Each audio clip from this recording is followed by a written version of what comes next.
napapansin sa iyong mga kapaligiran. Kay dumi na ng Okay, magandang hapon po sa inyong lahat. At syempre, dito na naman po ang inyong lingkod, si Ed Rosales po sa Wow Action Balita. No? Magandang hapon, Luzon, Visayas, Mindanao. Sa lahat po na nakikinig ngayon sa programang Wow Action Balita, magandang hapon sa inyong lahat. Ano? At syempre, katatapos lamang po ng bagyo at marami na naman po ang nasalanta. No? Lalo po dyan sa Aurora, Baler, Quezon at Isabela, no? At Pangasinan. Sa lahat po ng lugar ng nasalanta ng bagyo, sana po ay matulungan ng gobyerno, no?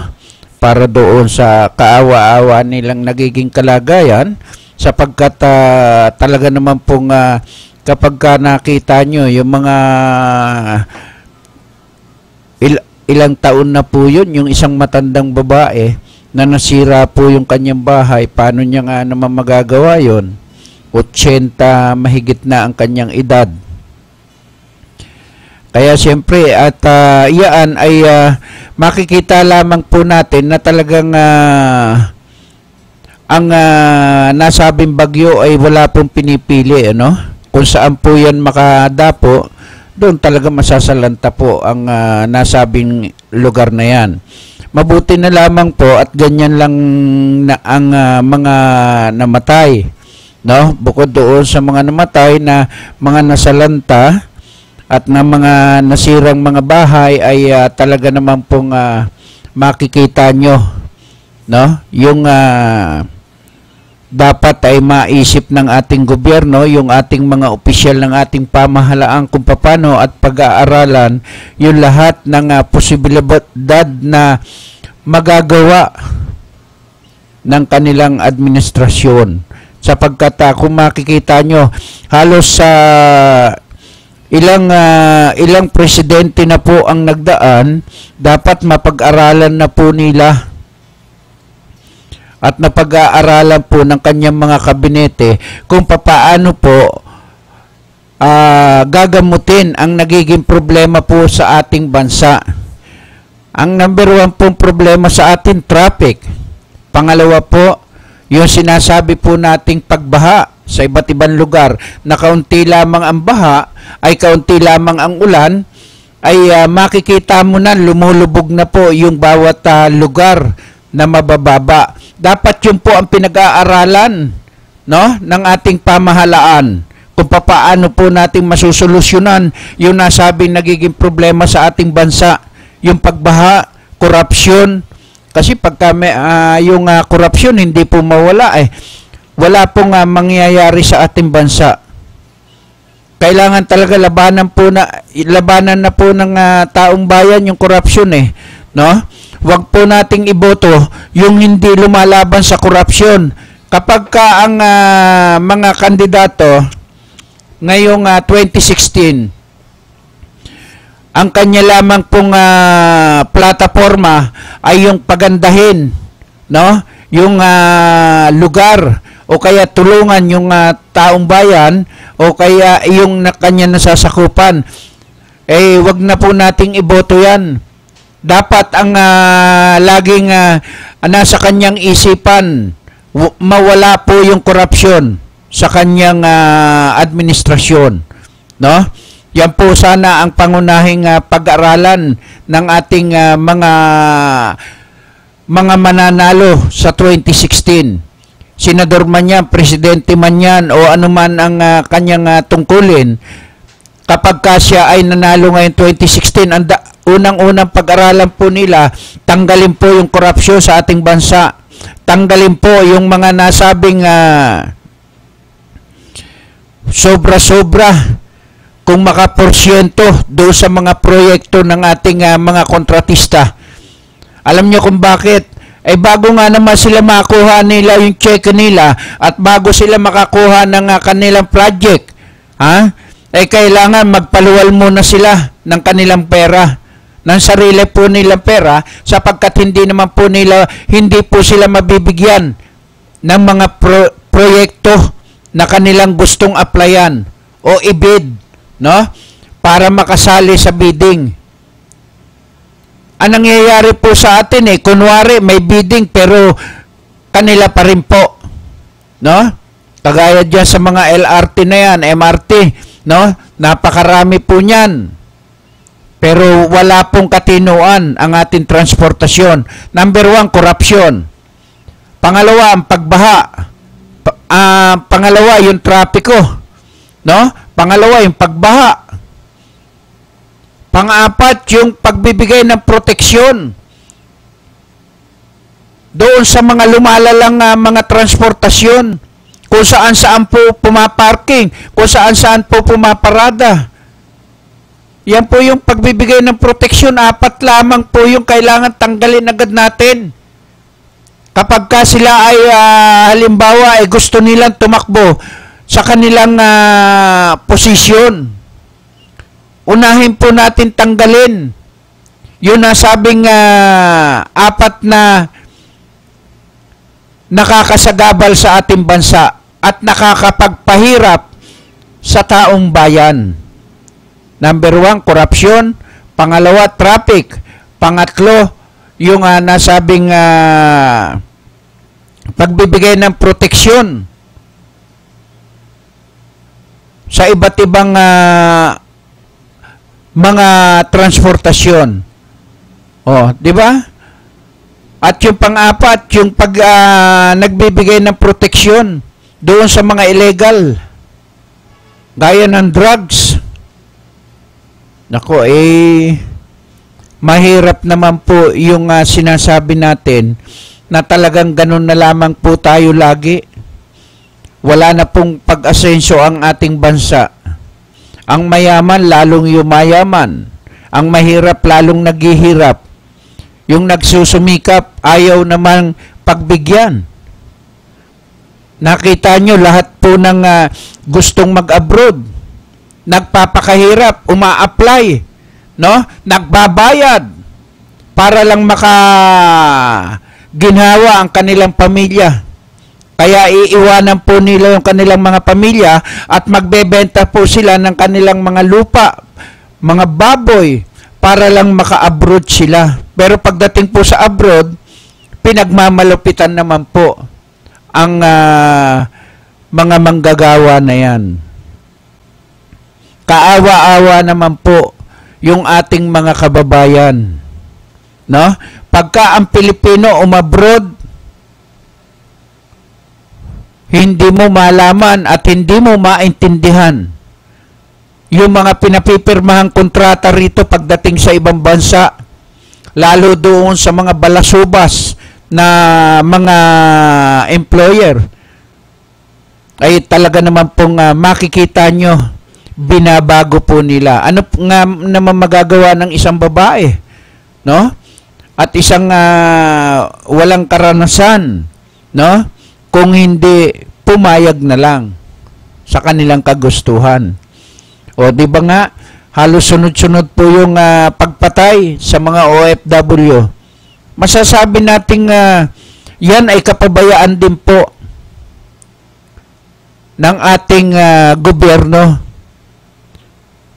Kung bakit ang ating mga kababayan ay nagpupumilit mag-abroad para lamang kumita ng mas mataas ng kaunti dito sa Pilipinas, sapagkat dito sa Pilipinas wala naman pong maibigay na trabaho sa taong bayan. Kaya nagpupumilit po sila. Kahit na ibenta po nila yung kanilang mga lupain, makapag-abroad lamang. Hindi bali sanang nagbenta sila ng mga lupain, mga hayop na kanilang mga alaga. Basta sana ay mapuntahan po nila yung magaling at mabait na magiging amo. Di ba? Kung halimbawa nagbenta ka ng 1 milyong ari-arian mo, tapos may nag-offer sa'yo na mag-ibang bansa ka, pagkatapos magbabayad ka ng ganong halaga, ay hindi ka nagpa-follow up o hindi ka man lang nag-iimbestiga kung ito bang ina-applyan mo, ito totoo o hindi. Tapos nakapagbigay ka na nang malaman mo, peke pala. O paano gagawin yun yan? Ang hirap manghabol. Mahirap habulin po yung mga nasabing mga fixer na yan o mga peke na mga kumpanya na nag-hire ng mga trabahador sa ibang bansa, pagkatapos ay hindi naman po kayang hulihin agad ng ating mga kapulisan. Di ba nga yung karamihan large scale estafa yung mga kasong na sundan natin, no? Nung mga nakaraan. O, di ba? At yan nga nakatakas pa. Ang nag-escort po niyan ay isang pulis Maynila. O. Di ba?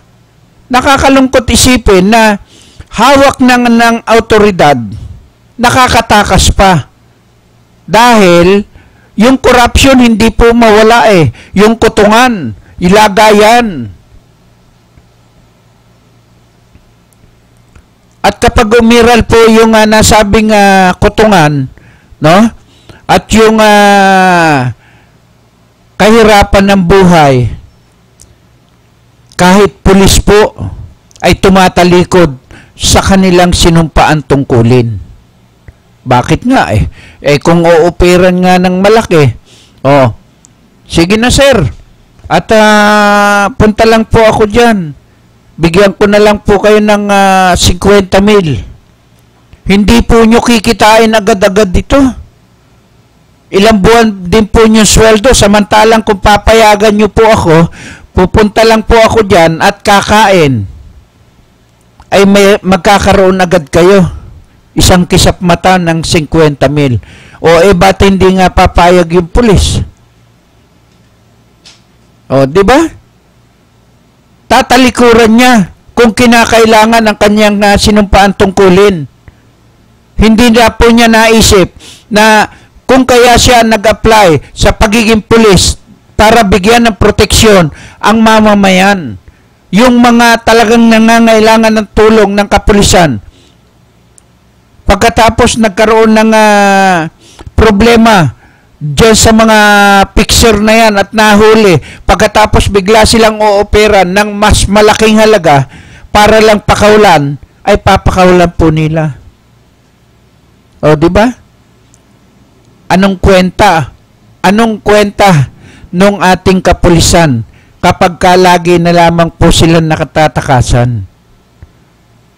Di ba? Anong masasabi po ng mamamayan? Biruin mo? Huli na? Nakakawala pa? O, ganyang katindi. Makikita mo, nakakulong na.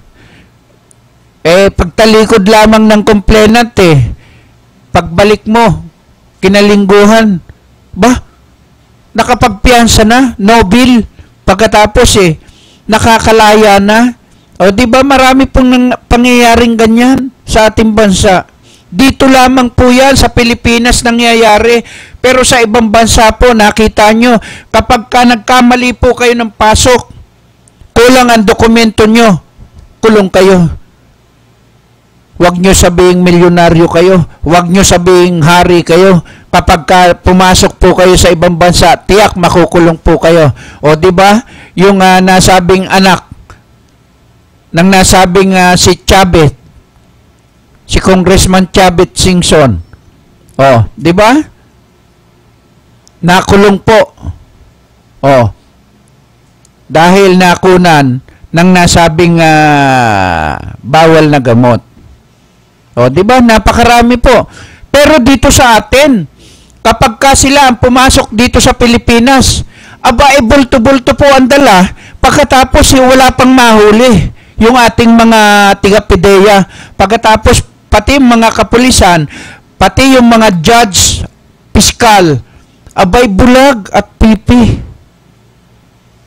Nakahuli na ng bulto-bulto, pagkatapos parang multo na nawawala po yung mga may-ari ng bulto-bultong drugs na yan.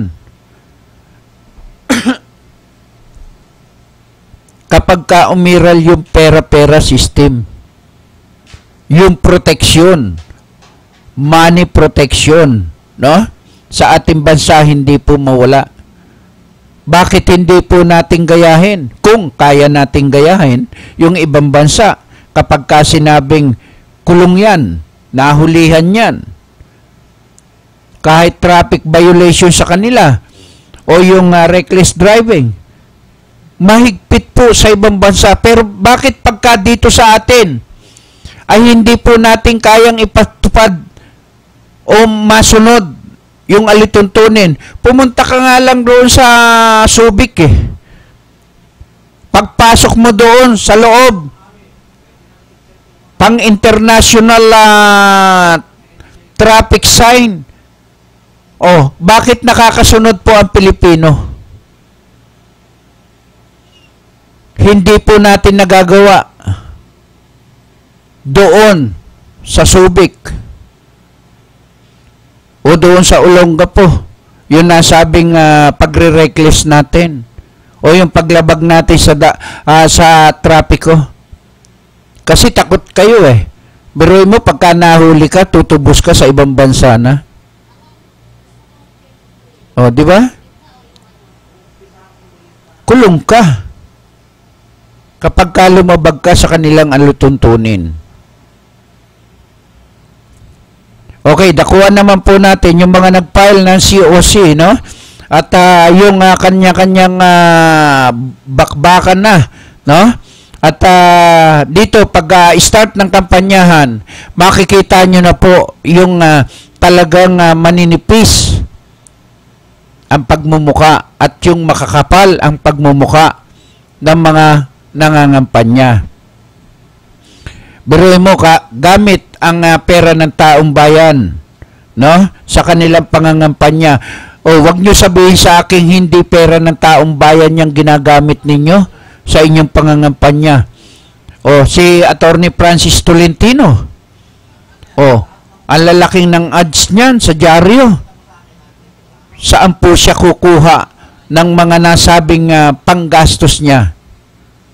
O, di ba? Napakarami po na mga nag-a-ads na nanunungkulan hanggang sa kasalukuyan na hindi po nag-resign. O dapat magsipag-resign na po kayo eh, para hindi nyo na po magamit ang pera ng taong bayan. Okay, bago po tayo magpatuloy ng ating programang Wow Auction Balita, no? Mag-commercial muna tayo. At huwag po kayong bibitaw, ha? Muli po tayo magbabalik pagkatapos po ng ilang paalala. Go!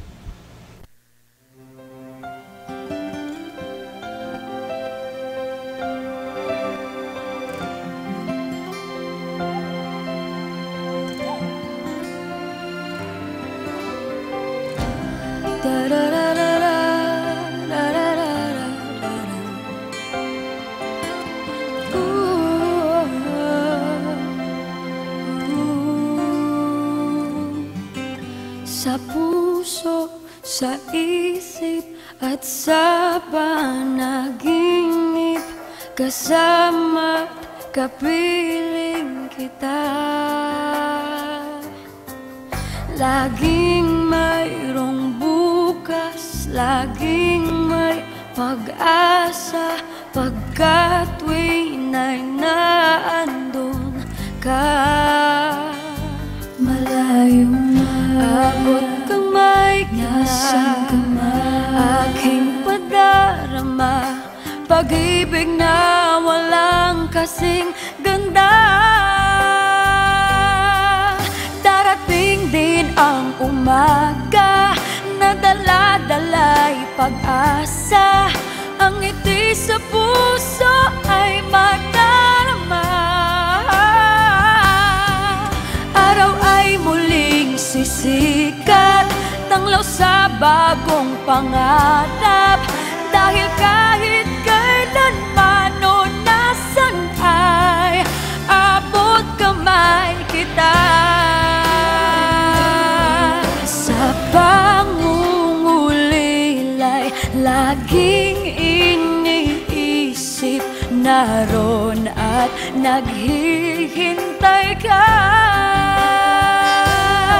Lungkot sa aking puso'y agad naglalaho dahil alam kong nandyan ka. Darating din ang umaga na dala-dala'y pag-asa. Ang ngiti sa puso ay madarama. Araw ay muling sisikat, tanglaw sa bagong pangarap. Dahil kahit kailanman o nasan ay ako't kamay kita. Abot kamay kita.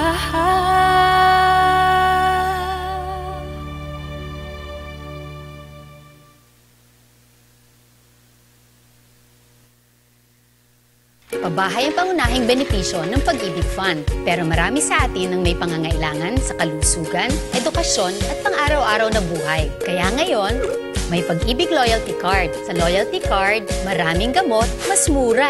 Tuition fee, mas mababa. At LPG, bawas presyo. Simula pa lang ito ng maraming dagdag ginhawa ng Pag-ibig Loyalty Card. Patunay na naman, sa pag-ibig ang pinaghirapan may katuparan.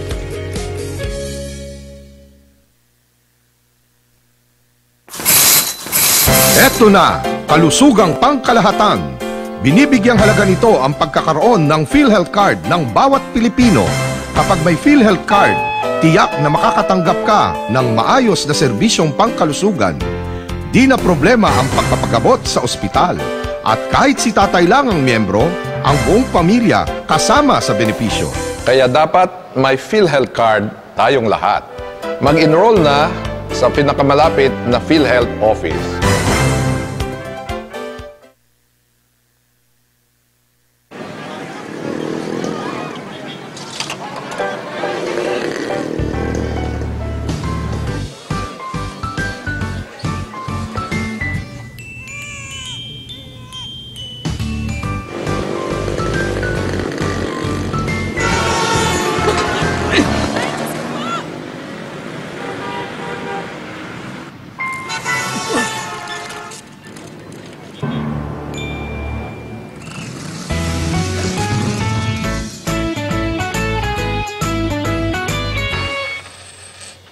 Bilib kami sa'yo.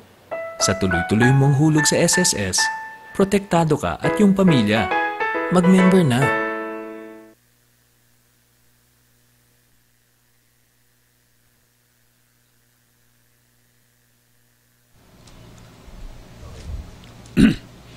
Okay, balik po muli tayo sa ating programang Wow Action Balita, no? At ito ay ating tingnan naman natin yung nasabing mga tatakbong kandidato, no? At gaya po ni Mar, no? Biktima raw ng propaganda sa palasyo. Oh? At makikita nyo, no? At naku, ay napakadilim, no? At okay. At eto at huhugot lang po tayo ng ilang balita sa dyaryo, no? Hindi pa man umaarangkada ang kampanya para sa 2016 presidential election na naging biktima na ng black propaganda ang pambato ng daang matuwid na si Mar Rojas. Bakit si Secretary Mar ang pinupuntirya? Maybe perhaps because his number were in the last survey, no? Gumanda yung numero ni Secretary Mar Rojas, kaya ang tingin ng iba at ito na ay yung daang matuwid nila, no? At ayon dito kay Edwin Lacerda, no? At sa survey ng itong Pulse Asia noong Setyembre 8-14, si Rojas ay pumangalawa sa nakakuha ng 20% vote, no, ng respondent survey.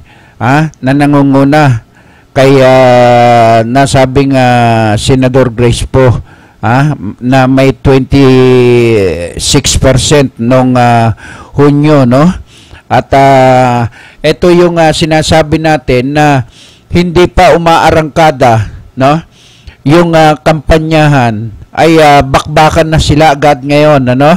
Sapagkat ito yung pandurog nila no? Kanya-kanya pong kanyang taktika kung paano pong lulusawin, no? Lulusawin.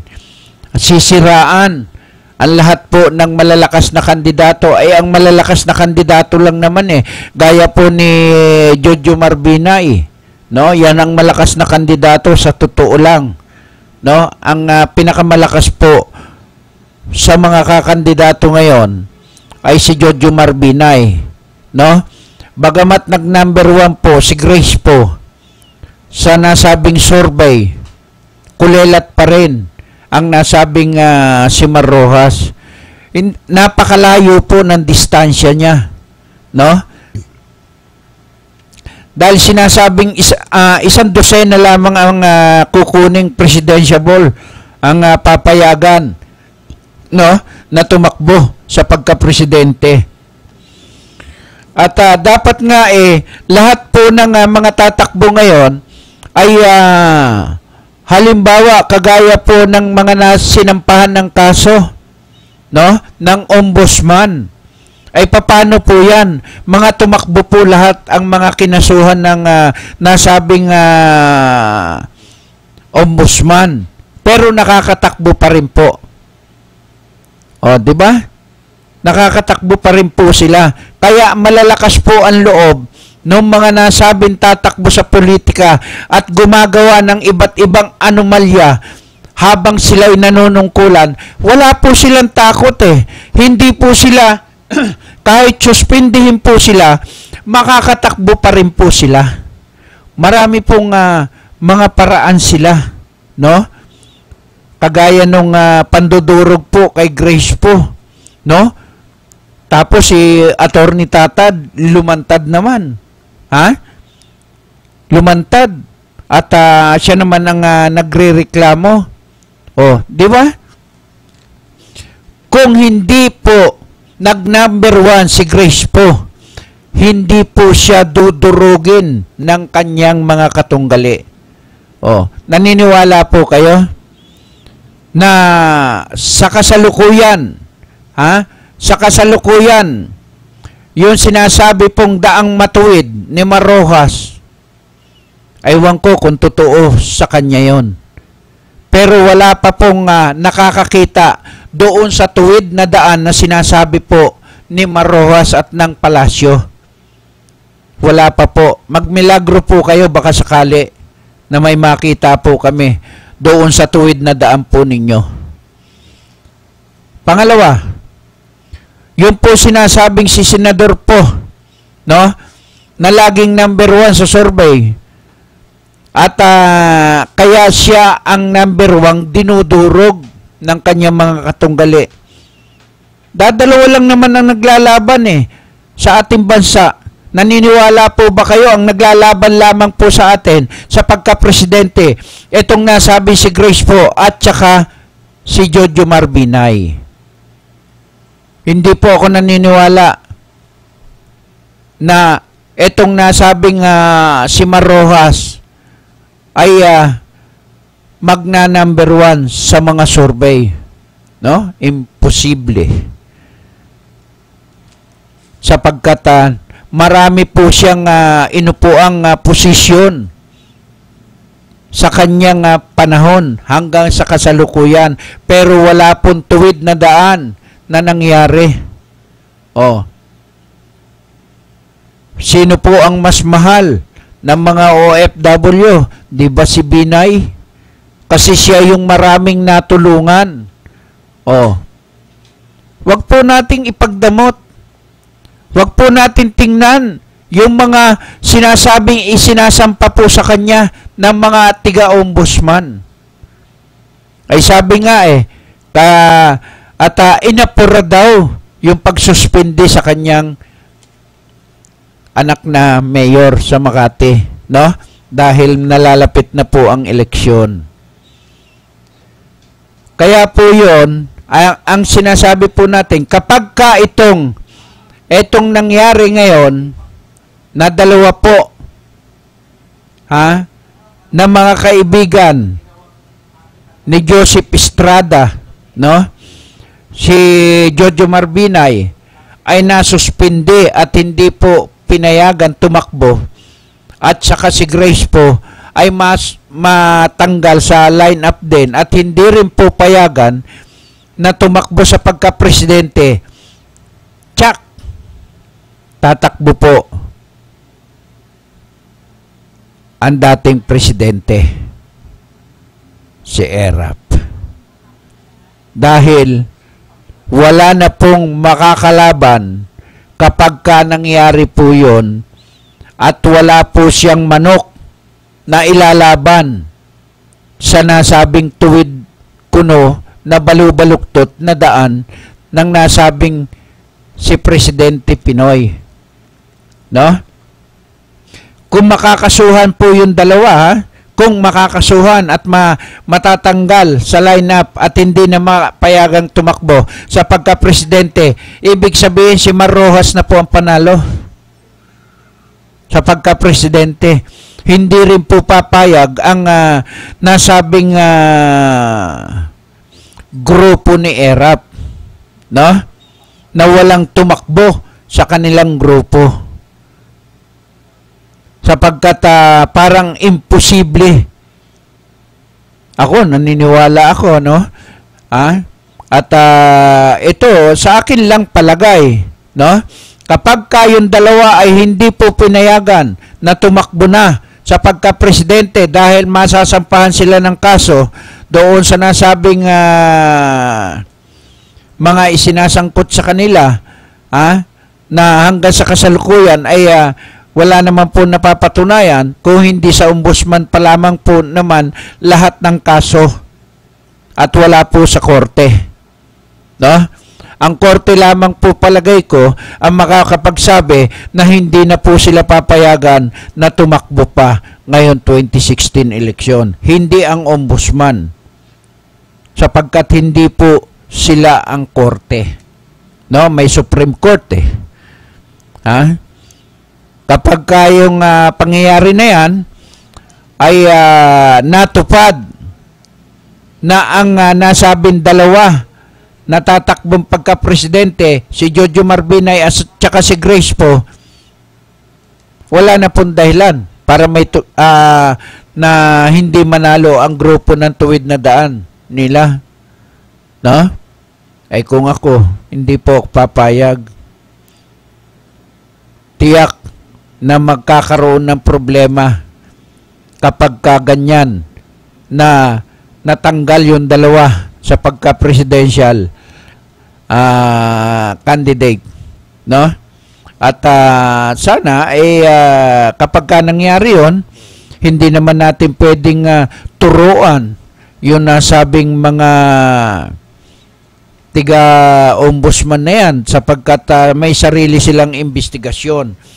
Pero ang Supreme Court pa rin ang bandang huling magdidesisyon ng lahat po ng mga nangyayari doon sa mga kandidato. At sinasabi nga po na bakit ang mga tiga-COMELEC kahit na may kaso ay pinapayagan pa rin na makatakbo ang nasabing mga politiko. Ay nasa loob nga ng kulungan ay nakakatakbo. Yung pang sinasampahan pa lang po ng kaso. O, di ba?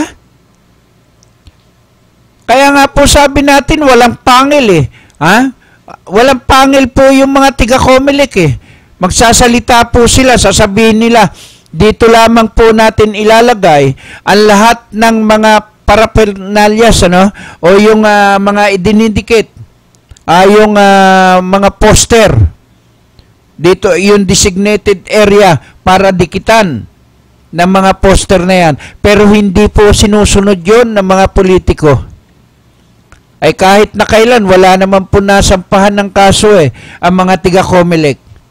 pagdating po sa ganyan, nakakalungkot isipin na kahit na anong husay, no? Ano mang gustong gawin ng mga nakapwesto na yan, hindi pa rin po nila makaya.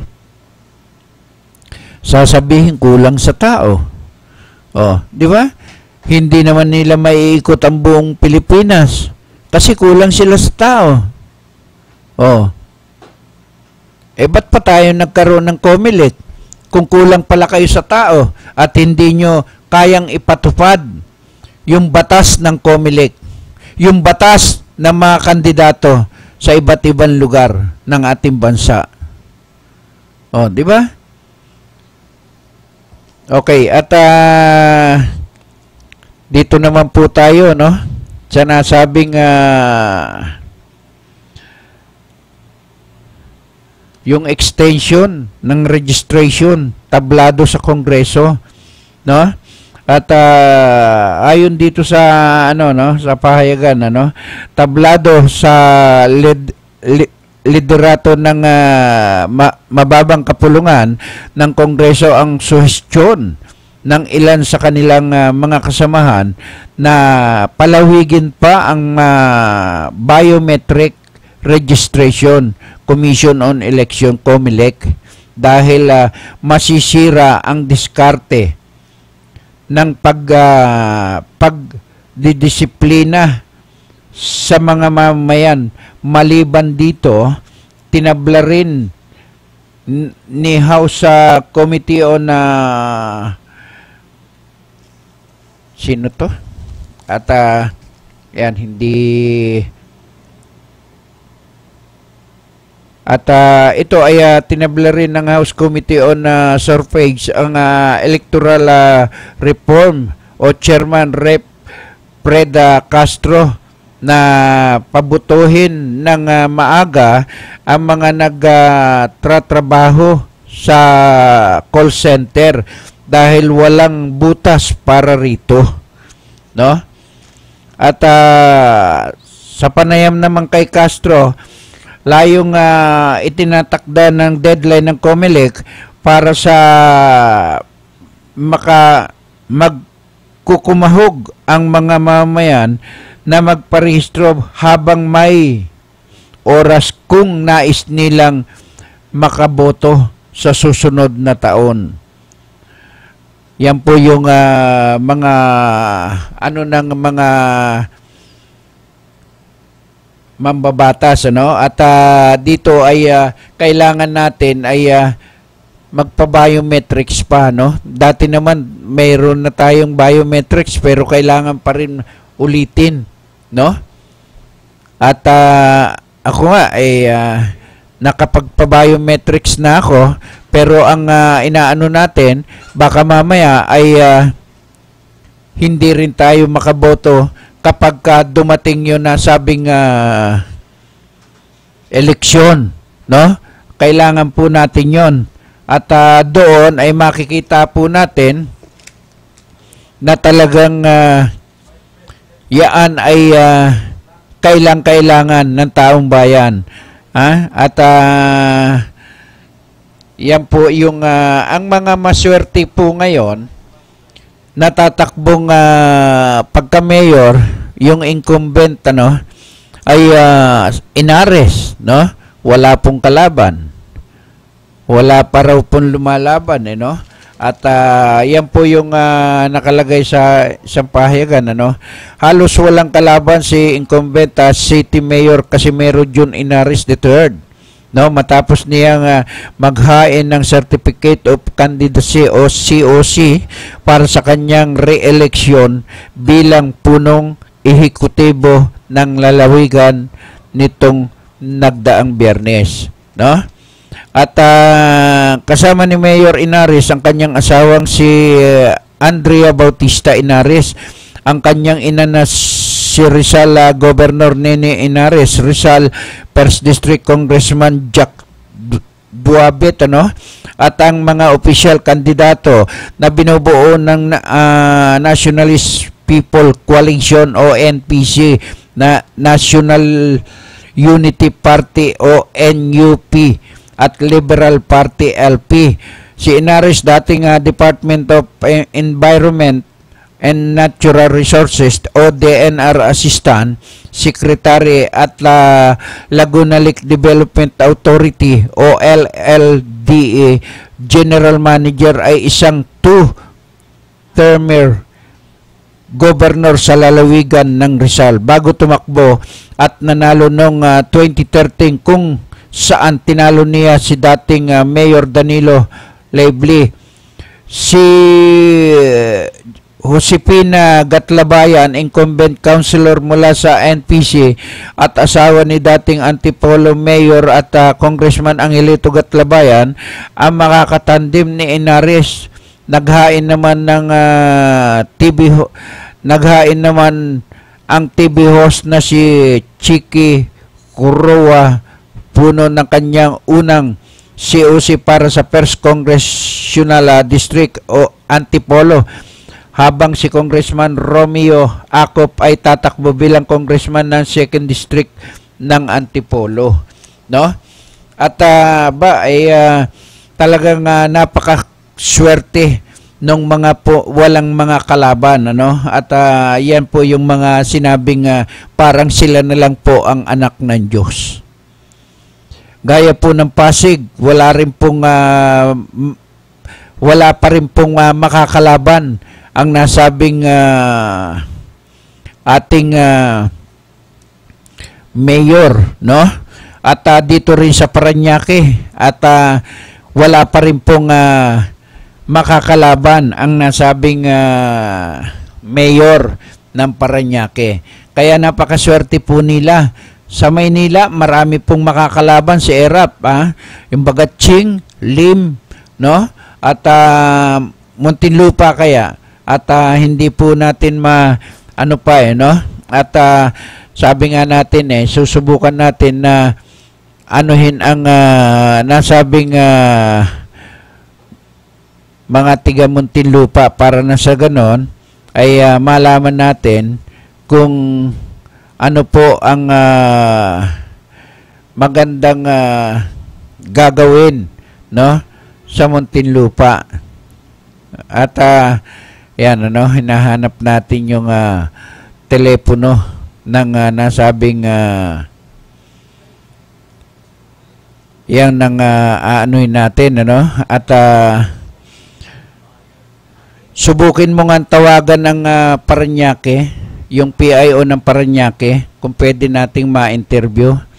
At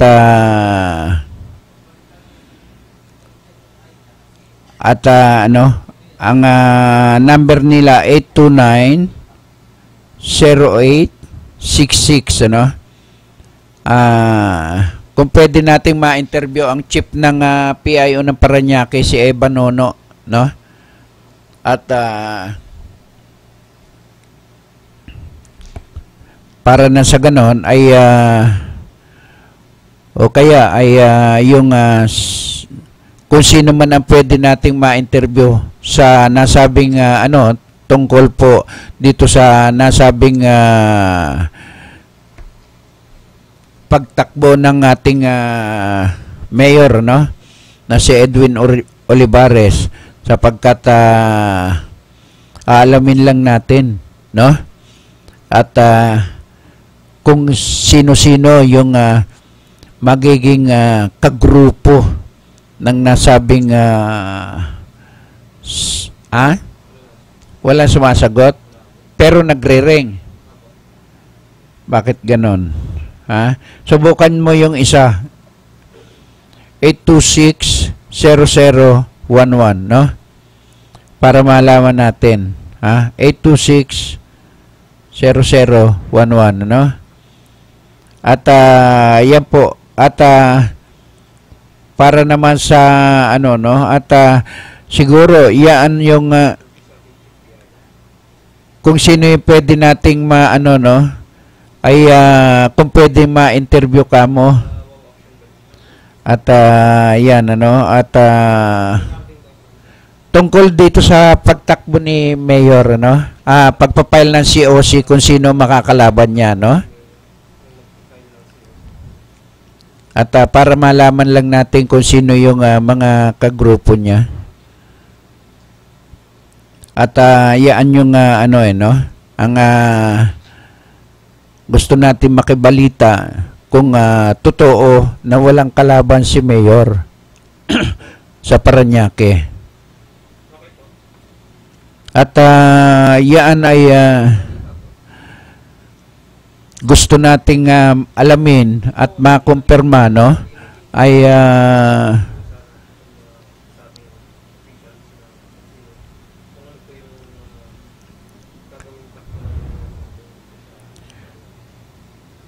gusto lang natin malaman kamo yung nasabing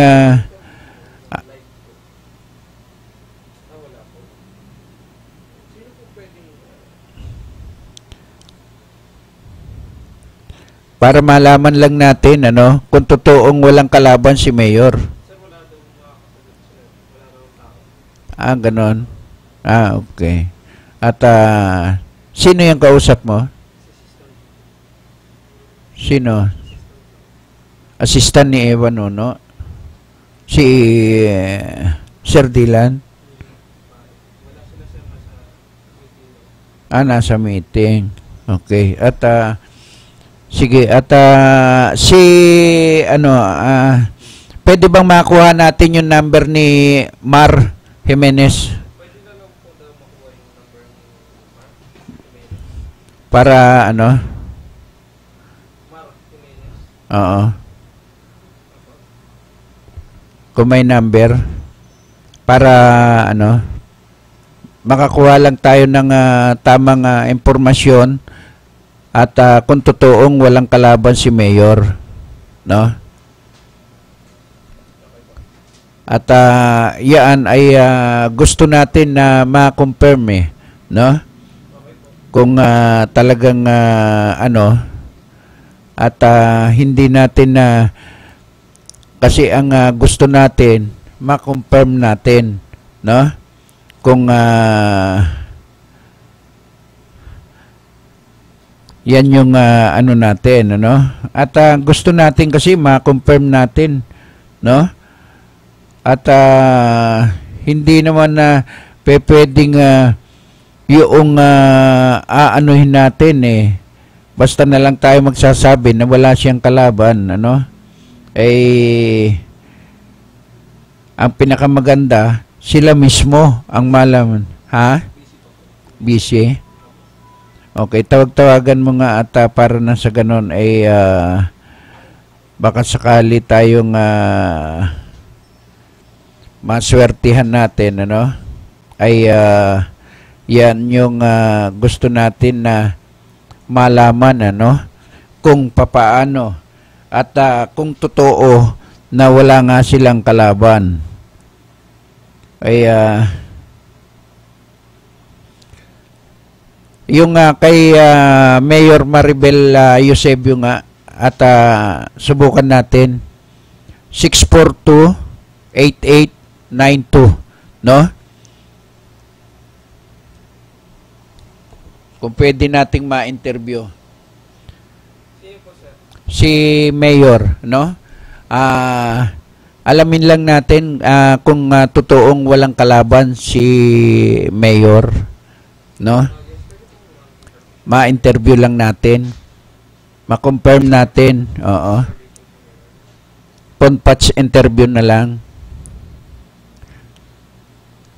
At yan kahit yung assistant ni Mayor kung wala, no? Yung tiga pagsalita lang para malaman natin kung totoong walang kalaban si Mayor.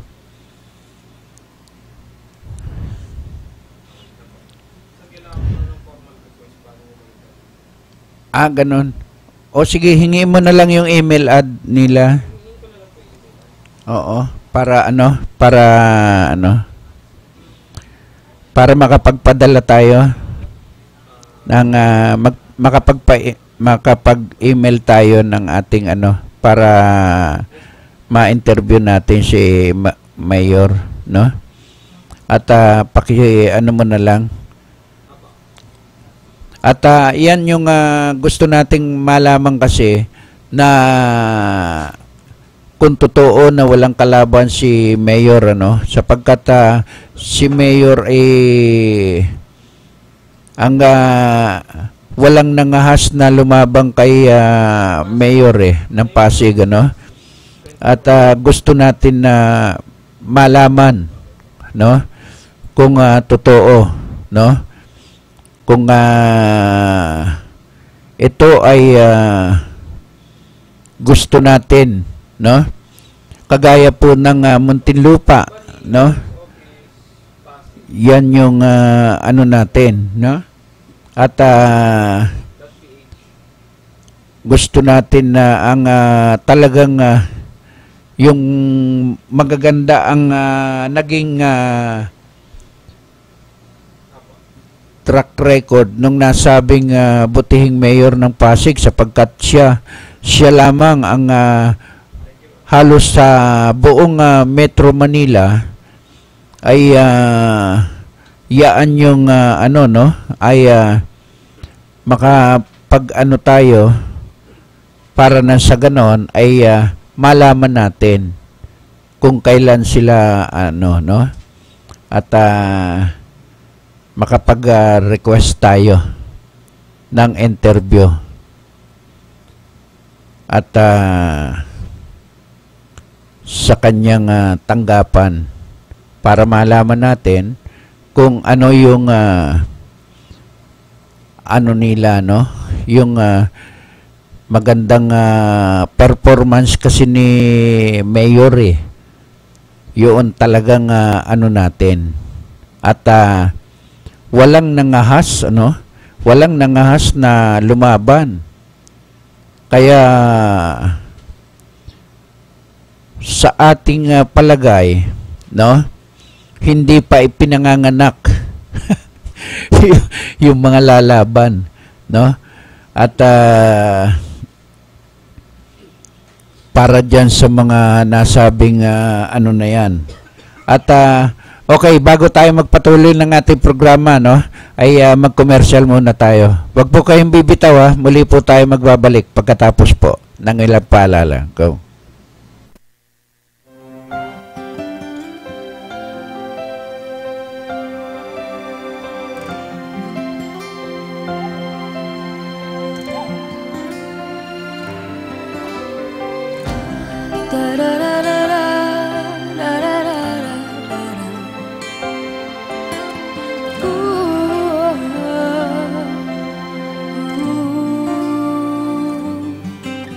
Sa puso, sa isip at sa panaginip, kasama kapiling kita. Laging mayroong bukas, laging may pag-asa, pagkat tuwing ay naandun ka. Malayo na, abot kamay ka na, aking padarama, pag-ibig na walang kasing ganda. Darating din ang umaga na dala-dala'y pag-asa, ang ngiti sa puso ay madarama. Araw ay muling sisikat, tanglaw sa bagong pangarap, dahil kahit kailanman o nasan ay abot kamay kita. Sa pangungulilay, laging iniisip, naroon at naghihintay ka. Lungkot sa aking puso'y agad naglalaho, dahil alam kong nandyan ka. Darating din ang umaga na dala-dala'y pag-asa, ang ngiti sa puso ay madarama. Araw ay muling sisikat, tanglaw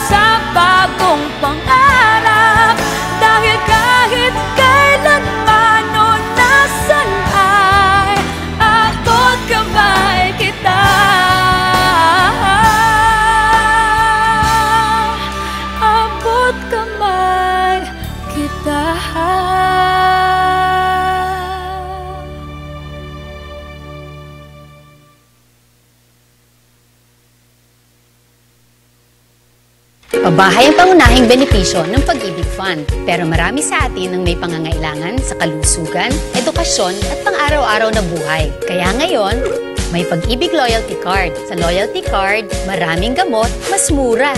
Tuition fee, mas mababa. At LPG, bawas presyo. Simula pa lang ito, ng maraming dagdag ginhawa ng Pag-ibig Loyalty Card.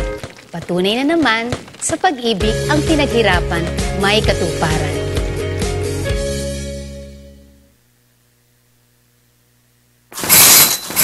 Eto na, kalusugang pangkalahatan. Binibigyang halaga nito ang pagkakaroon ng PhilHealth Card ng bawat Pilipino. Kapag may PhilHealth Card, tiyak na makakatanggap ka ng maayos na serbisyong pangkalusugan. Di na problema ang pagpapagabot sa ospital. At kahit si tatay lang ang miyembro, ang buong pamilya kasama sa benepisyo. Kaya dapat may PhilHealth Card tayong lahat. Mag-enroll na sa pinakamalapit na PhilHealth office.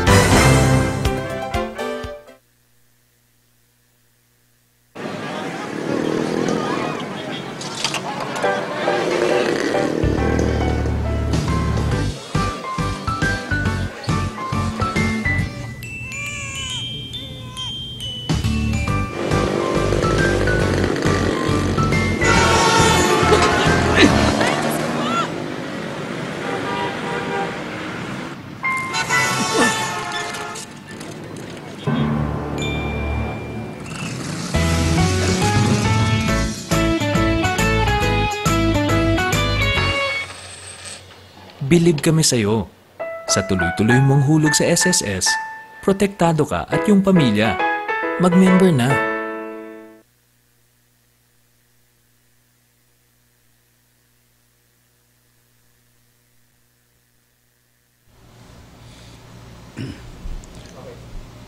Okay, balik po muli tayo sa ating programang Wow Aksyon Balita, no? At pinipilit natin na makuna ng pahayag itong nasabi mayor ng Pasig sapagkat ang pagkakaalam po natin ay walang kalaban, ano? Maging ang Parañaque ay wala rin pong kalaban. Ay aywan po natin doon sa iba't ibang lugar, no, ng Metro Manila kung may mga kalaban din. Dahil kagaya po ng nasabing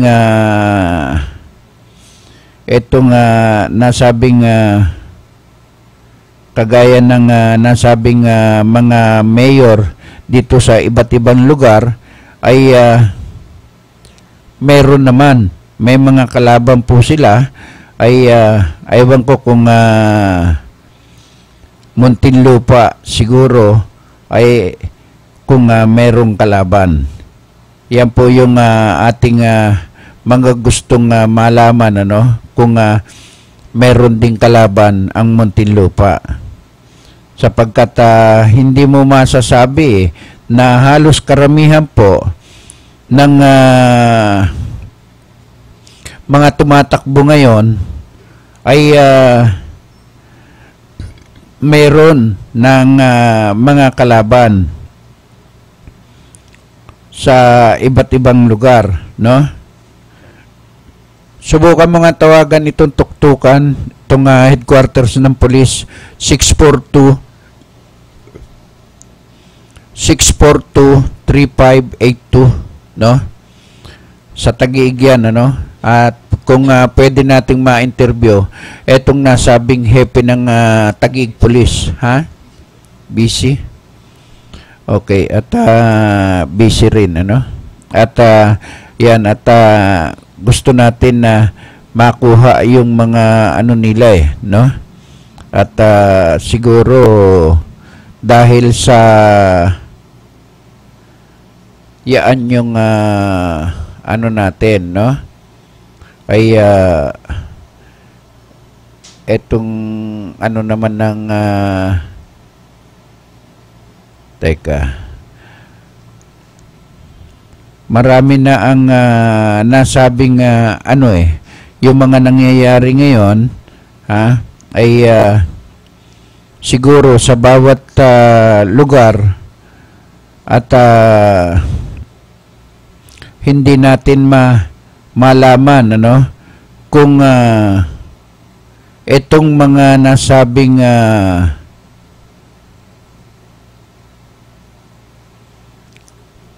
mga nalalapit na naman na eleksyon ay magkaroon ng magagandang reaksyon sa bawat mga ipinararating ng taong bayan sa kanilang lugar, no? Kagaya ng talamak ang drugs, no? Ay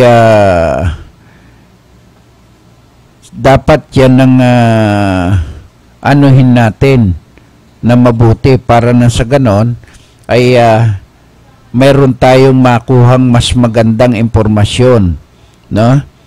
Ay kung makikita sana natin na yung nasabing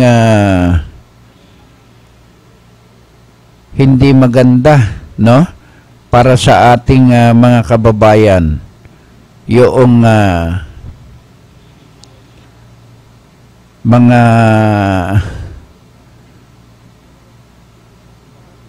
mga tatakbo ngayon parang ano na lang no? Parang laro na lang, no? Sapagkat yung mga tatakbo ngayon ay hindi na natin malaman kung papaano yung kanilang mga ginagawa, sapagkat kung makikita nyo lamang po, no? Kung makikita nyo lamang po yung ating mga magagandang gagawin, no? Ay mas maganda kung itong nasabing ating mga kababayan ay sana ay makita nila yung magagandang mga tatakbong politiko ngayon, no? Wala na halos tayong mapili no? Sapagkat ito po ay makikita po natin na ang nasabing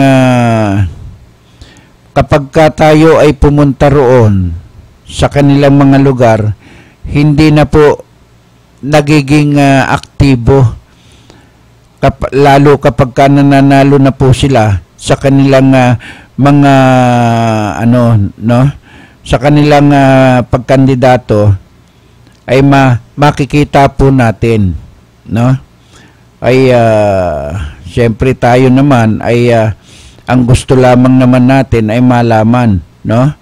At kung ano ang mga ginagawa, kagaya po ng nasabing pangangampanya po nila, no? Ay hindi natin makuha yung nasabing gusto nila, kung talagang ano yan, kung ano yung mga layunin nila o ano ang talagang sarili nilang agenda, no? Sa kanilang mga at siguro mas maganda kung itong mga taong ito, no, ay makikita natin kung papaano, no? Ay ito kagaya po nito ay sana yung mga senior citizen din sa mga tatakbo, no? Sana mapag-aralan nila George Banal, no? Yang ano na yan ay makikita po natin, no, na talagang mayroong magagawa ang mga tatakbo sa pagkapangulo at mga congressman na yan, na talagang kailangan po no, ay maipakita natin, no, sa ating mga kababayan. At sana maging handa, no, na ang nasabing mga tatakbo ngayon ay halos karamihan, no? Halos karamihan po na yan ay ang kanilang mga plataforma ay halos iisa, no? wala tayong makitang magandang plataforma sa kanila o yung lumalaban sa korupsyon, no? Kailangan po natin may lumaban naman sa korupsyon. Dapat yung po yung ating pangunahing layunin, yung lumaban sa korupsyon, yung mga protektor, yung mga drugs, no, sa ating bansa, na dapat ay magkaroon po ng ngipin. Wala na no? Para na lang, sabi nga murang-mura ngayon, ha? At halos dito sa ating bansa ay binabaksak ang karamihan ng mga drugs, no? Kaya tuwan-tuwa yung mga drug pusher, drug user, at yung mga nagpapapwesto. Kasi malalakas po yung mga connection at saka mga nagbibigay ng proteksyon sa kanila kung papaano ay no? Kung magkano ay yung mga kasunduan. Samantalang yung mga nahuhuli na yan, dapat hindi na po yan nakakalaya. Para nang sa ganon, hindi na po yan pamarisan ng iba't ibang mga kababayan natin. Yung mga nalululong, no? Meron tayong nakita dyan, no? Mag-ina, kaawa-awa yung bata, tomboy, at halos naglalakad na dahil doon sa pinsala ng nasabing drugs. Maagang na sira ang kanyang kinabukasan dahil lamang sa drugs. Sana lahat po ng mga financer, drug pusher, user, sana po yan maubos na po yung mga yan, no? At saka yung mga supplier. Importante po yung supplier kasi pagka mayroong supplier, mayroon pa rin na drug pusher at saka user. Kailangan tuldukan na po yan, no? Yung lambat sibat ng PNP, no? Paganahin na po. Paganahin na po ninyo para na sa ganon ay mas marami ang sana ay mas marami po, mas marami ang makinabang dyan sa Oplan na lambat sibat po ninyo, no? Ang nangyayari po sa atin wala na rin po no? Wala na rin po dahil pagka sinabi mong dito sa lugar dito marami pong nagbebenta ng drugs dito, kailangan pumunta ka rito at mag-witness ka.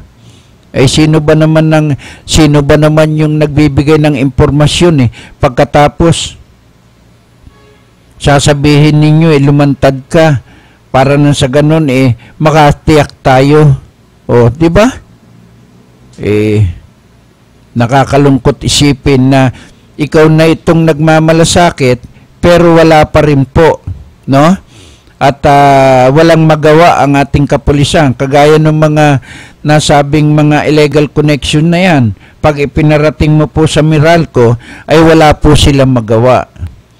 Pag ipinarating mo sa kagawad, wala rin pong magawa ang kagawad dahil kaibigan po nila yung nasabing na yan. Kailangan na po natin tuldukan, no? Tuldukan na po natin ang lahat ng nasabing na yan. Yung mga talamak na bentahan, talamak na mga illegal connection sa iba't ibang lugar ng ating bansa. Sana ay matuldukan na rin po yan.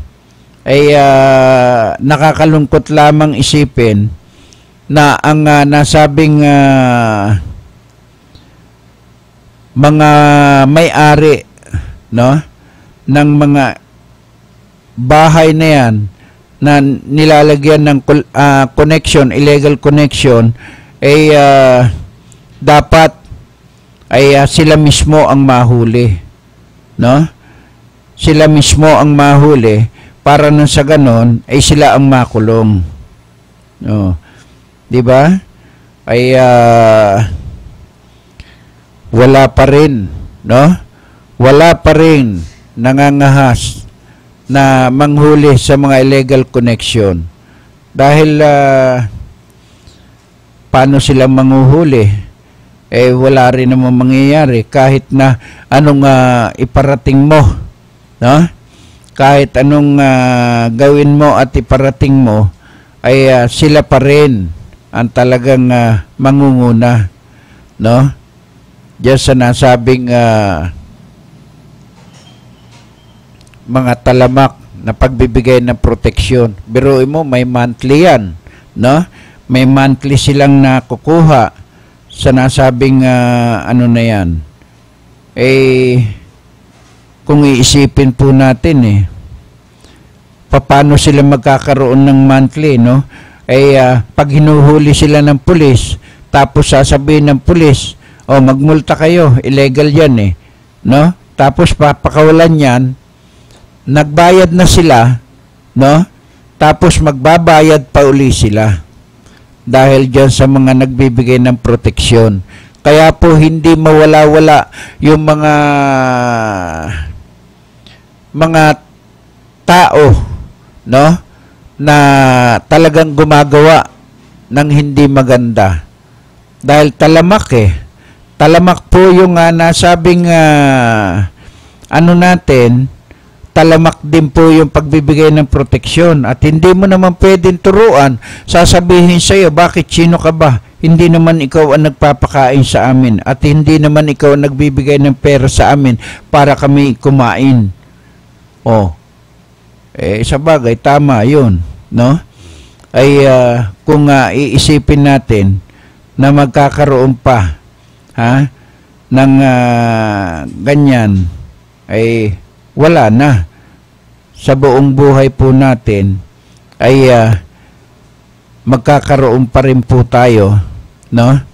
At hindi pa rin po natin makita yung nasabing magagandang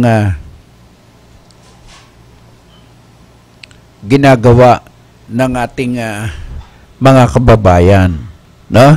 Kagaya lang yung mga dumadaan dyan, no? Siguro mas maganda kung yung mga nagbibigay ng proteksyon na yan ikinukulong o hinuhuli, no? Pag tayo naman ang nagparating sa kanila, sasabihin nila, oo, no? At kailangan gumawa ka ng letter para ikaw ay totoo yung sinasabi mo. Biruin mo, halimbawa, kagaya po natin, magbibigay po tayo ng impormasyon sa kanila, tapos sasabihin, sir, kailangan formal po yung inyong ipinaparating, no? Di po ba kailangan humihingi po kayo ng tulong sa taong bayan na kapag meron kayong nalalaman na mga illegal o alam nyong kahinahinala ay i-report lamang. Pero pagka in-report po ninyo, no? Wala rin po nangyayari. Ano na po ba ang nangyayari sa ating bansa? Wala Wala pong nangyayari sa ating bansa. Dahil pinababayaan at halos karamihan ng mga nagbibigay ng proteksyon na yan pawang mga opisyal ng ating pamahalaan. Meron nga dyan may nahuli na nga nahuli ng drugs, nahuli ng baril, pero nakakawala pa rin. Di ba? Ilan yung nahuli dyan? Dito sa Metro Manila lamang, sa iba't ibang lugar, di ba halos karamihan po ay pulis ang protector? Matataas na opisyal?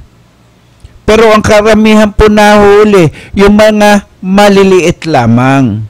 No? Yung mga sarhento, tinyente, pero magmula doon sa pinakamataas na opisyal, hindi po kayang hulihin. No? Kasi hindi naman po mangangas ang isang tinyente o isang sarrento kung walang magbibigay po ng proteksyon sa kanila. Pero mo, sarrento ka lamang, ang ganda ng kotse mo, ang ganda ng bahay mo, ang ganda ng mga pinag-aaralan ng mga anak mo sa iba't ibang lugar. Magkano lang po ang sweldo ng isang pulis? Kapag kaumpisa mo pa lang ang pagkakaalam po natin ay 18,000 na. 18,000 pagpalagay mo na kung sa rento ka o tinyente ka 80,000 ang sweldo mo isang buwan. Wala naman sigurong ganun. Para ka makabili ng magagarang bahay sa iba't ibang lugar. Makakabili ng kotse. Di ba? Samantalang yung nagsusunog ng sarili niyang kilay sa pagtatrabaho ng parehas ay hindi po halos nagko-commute lamang. Manager na po yun, nagko-commute lang. Magkano sweldo ng manager? Mababa rin lang. Kaya lang tumataas dahil sa mga sideline. Bakit? Magkano po ba ang sweldo ng isang colonel o ng isang general para makapagpatayo ka ng napakalaking bahay o makabili ka ng isang lupa doon sa mamahaling lugar at biruin mo kagaya na lang ng mga borloloy na yan na mga halos palasyo. Napakarami po ng mga opisyal. Dito lang sa Metro Manila, hindi ko nababanggitin yung nasabing lugar niya. Nung unang-unang mabigyan siya ng pagkakataon na tumakbo sa pagkabarangay captain. Dito sa Metro Manila, malapit lamang po dito sa atin, ay nakahiga lamang po siya sa kariton nung una siyang tumakbo at nang makita po siya ng isang mayor at pilit siyang pinatakbo na maging isang barangay captain. At nung manalo po ng mga panahon po na yon ay naging barangay captain po siya. Pero ito ay bago naging barangay captain, ang higaan po nito ay nasa kariton lang. Sa kariton lang po. Tingnan nyo. Kung nasaan na po ngayon to. Kumikita po ito ng milyon. Halos isang araw. Ilan po ang bahay nito? Dito lang sa multinational, ilan po ang condominium nito? Ilan po ang mansion nito? Sa Tagaytay, ilan yung ari-arian niya ng mga ipinundar? Barangay captain lang po ito. Ito po sinasabi ko sa inyo, dating nakahiga po ito sa kariton. Na ngayon, ilan po ang bahay, ilan po ang mansion nito, ilan po ang mga lupain nito sa iba't ibang lugar, sa probinsya, multinational, Tagaytay. O ilan ang kotse nito, magagarang mga establishmento. Yan ay isang sample lang, no? Na ang barangay captain na to, kung saan nanggaling ang kanyang kayamanan. Napakarami kung i-istorya lamang po natin na ngayon kahit hindi po siya magtrabaho, no? Matutulog pa rin po siya parang parang yung sa PIDAP, Sinapolis. Nahihiga rin po ito sa kama na panay pera. Wala nang mapaglagyan. At wala rin pong tumalo sa kanya. Kasi napapalibutan siya ng kanyang mga aliporis. no? Mga flying voters. Oh. Aywan ko ngayon kung may tatakbo at makakalaban pa rin po nila. Kung may tatakbo, kailangan may makatapat na po ito. Dapat na po itong kalusin, no? Sa lugar na yan. Kung tatakbo pa at may tatakbo. Oh, di ba? Kasi kung tatakbo ka lang na wala po kayong connection, wala po kayong ilalaban sa kanya pagdating sa korte, pagdating sa kayamanan, nako, tiyak. Huwag na kayong magtangka na lumaban dahil hindi rin po kayo mananalo. Kahit na ikaw ay backupan pa ng nasabing mga kalaban sa politika. Oh, di ba? Kaya nakakalungkot kapag kaganyan ay hindi tayo mananalo. Oh. Okay? At yan ang ano natin. At okay, at bago tayo mag-commercial muli tayo at para wag po kayong bibitaw, muli po tayo magbabalik pagkatapos po ng ilang paalala. Go.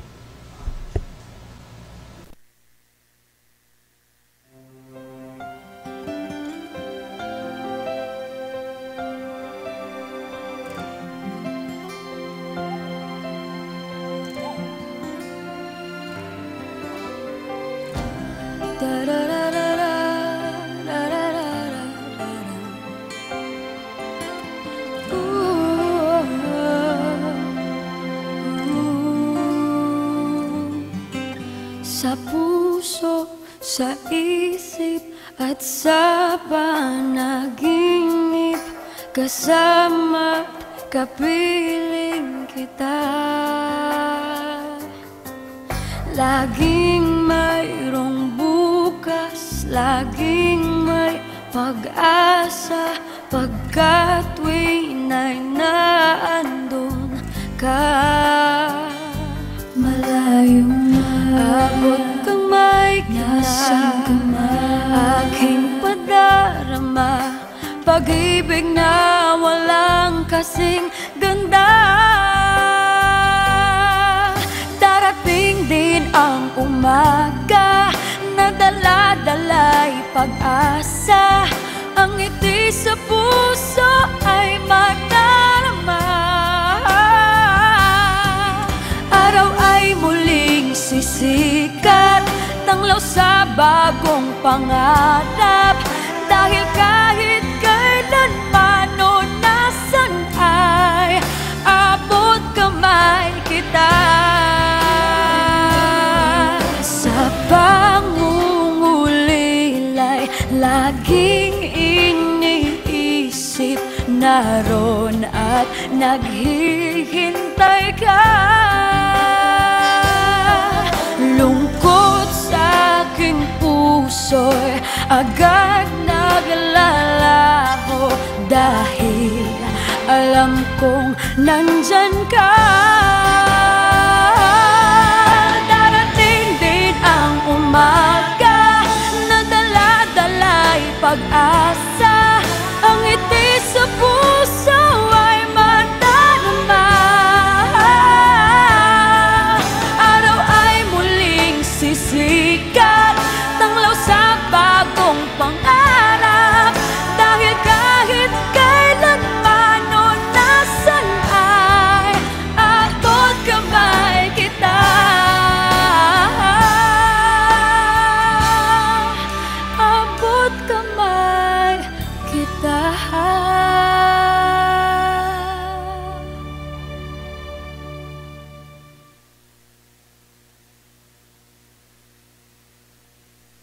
Pabahay ang pangunahing benepisyo ng Pag-ibig Fund, pero marami sa atin ang may pangangailangan sa kalusugan, edukasyon at pang-araw-araw na buhay. Kaya ngayon, may Pag-ibig Loyalty Card. Sa Loyalty Card, maraming gamot, mas mura.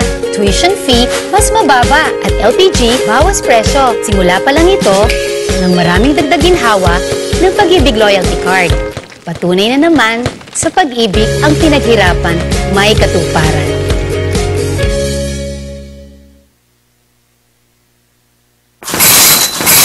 Eto na, kalusugang pangkalahatan. Binibigyang halaga nito ang pagkakaroon ng PhilHealth Card ng bawat Pilipino. Kapag may PhilHealth Card, tiyak na makakatanggap ka ng maayos na serbisyong pangkalusugan. Di na problema ang pagpapagabot sa ospital. At kahit si tatay lang ang miyembro, ang buong pamilya kasama sa benepisyo. Kaya dapat may PhilHealth Card tayong lahat. Mag-enroll na sa pinakamalapit na PhilHealth office.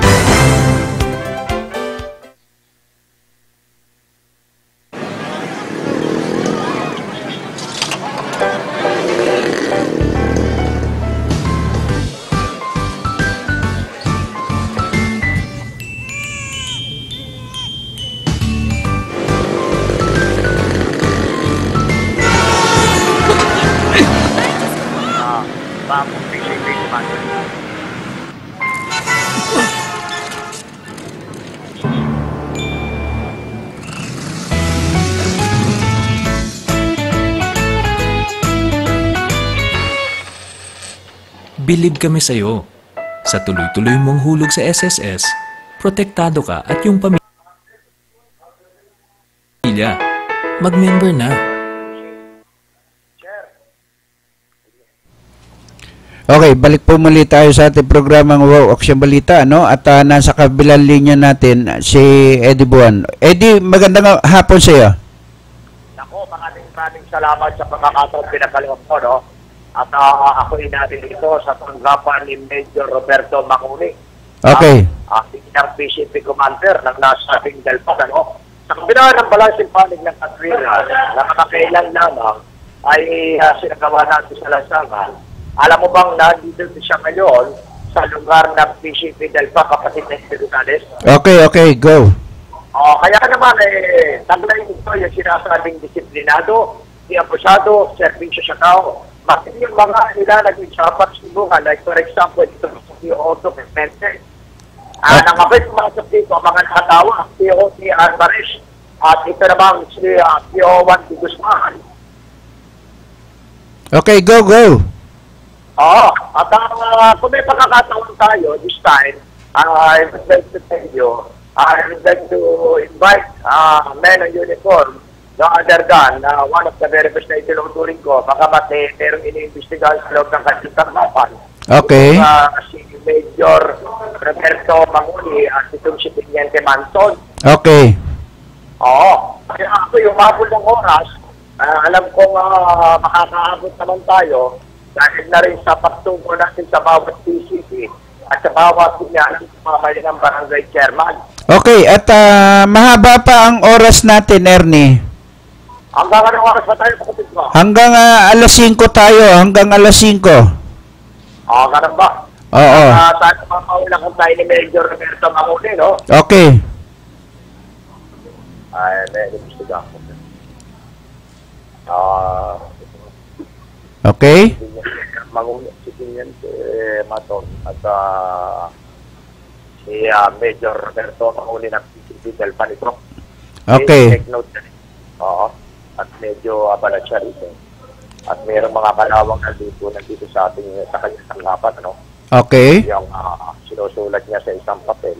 Mm-mm. At if there is a time regarding this, sinasalutuhan natin yung mga pulis natin sapagkat hindi nagkamali ang nagtalaga sa kanya rito sapagkat itong lugar na aking babanggitin kapatid na yung Gonzales. Oo. Lugar ng Delpan. Okay. PCP Delpan ito. Oo. Siya ba ngayon ang commander dyan? Siya, Major Roberto Macuni. Okay. At kasama niya rito ang isang teniente, si Teniente Mandon, at nandito rin sa harapan niya si P.O.1 Cruz, no? At meron sa harapan rito ng tatlo na kanyang nagnatumbunan nito at sinusulat niya sa papel natin. Maganda nga po, sir. Okay. Mr. Edgar Salis po. Ito po siya, Sir Salis. Okay. Maganda nga po, sir. Mr. Edgar Salis. Hello, sir. Okay, sir. Maganda nga po, sir. Apo. Okay. Sir, at bumati ka muna sa ating mga kababayan na nanonood at nakikinig ngayon sa programang Wow Action Balita. Sir, go ahead.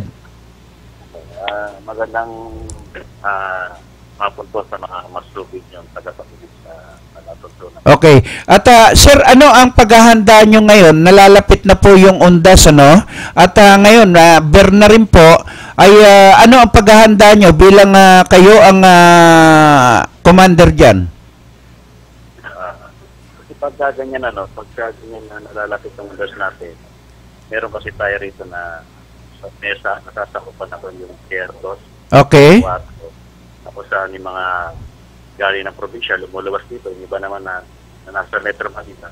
Oo. Galing probinsya, sinasamantala yung bakasyon. Kaya nagtalaga tayo ng mga pulis natin doon sa malapit sa main gate ng mga mga pier. Okay. Sir, bali, kailan pa po kayo dyan? Mag-2 weeks na po. Ha?